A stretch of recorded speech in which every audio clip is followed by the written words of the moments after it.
Hey guys, Golden Dragon here, back with another video. So if you recently, have been interested in Apple, you'll know that they've released a new iPad 7th generation.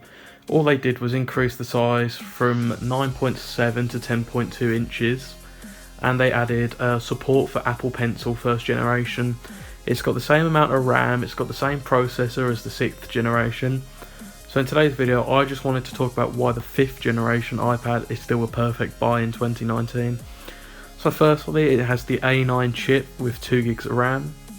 Mine here is a gold 32GB. You can see the unboxing video, I will link it in the description, or I'll put it in a tag up there. But why I think this is a good buy is, like I said, performance is awesome on here. Like I said, it's the same chip as the iPhone 6s and iPhone 6s Plus and iPhone SE. And, it's very quick for your task. I watch a lot of YouTube on here. I sometimes write emails. I scroll through eBay, Facebook, Twitter. I sometimes use Snapchat. Everything's really quick on here. If I'm using 2 apps at the same time, so if I'm watching a YouTube video, then I've got Safari docked on here as well. It will, stutter a bit, but that's what you can expect with a device with a processor that's a few years old. Number 2 would be price.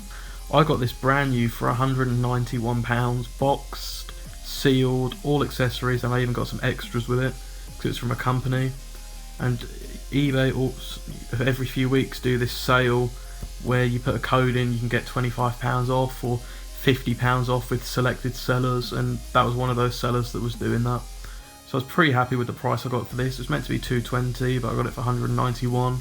And I bought some cases, and I bought, it's got a glass screen protector on here. I don't know if you probably won't be able to see it, but it's got one of those on there.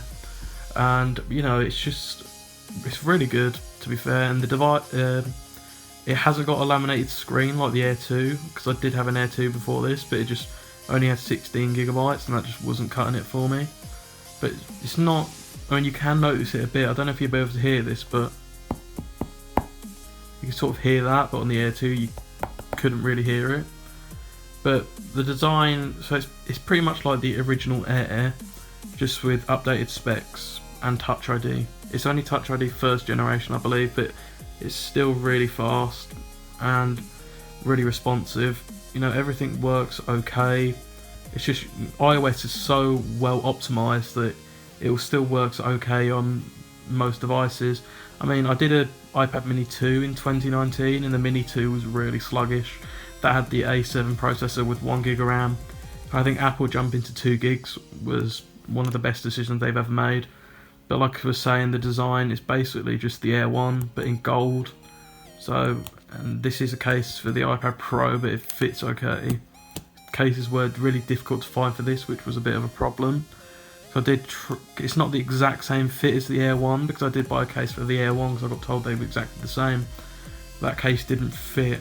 I've got it in the drawer somewhere, but yeah, like I said, it's practically exactly the same. Just the Air 1 didn't come in gold, it came in silver and black. But in my personal opinion, you don't need the new 7th generation, because like I said, they at least could have put an A11 processor in there.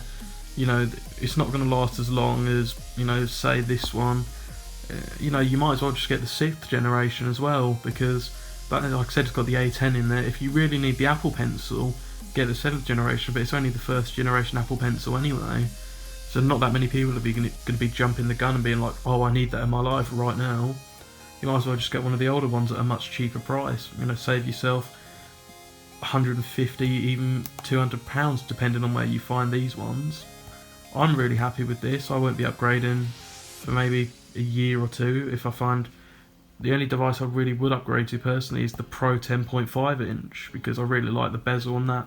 The bezel is a bit big on here, but if you're watching YouTube at night, it's something to hold on to, And instead of, I had the Pro 12.9 inch. Is it? No, it's the 11 inch. And that was just really difficult to hold, and it was just so thin. It's nice to have a bit of weight to your devices. But anyway guys, thank you for watching this video. Hope to see you in the next one. Goodbye.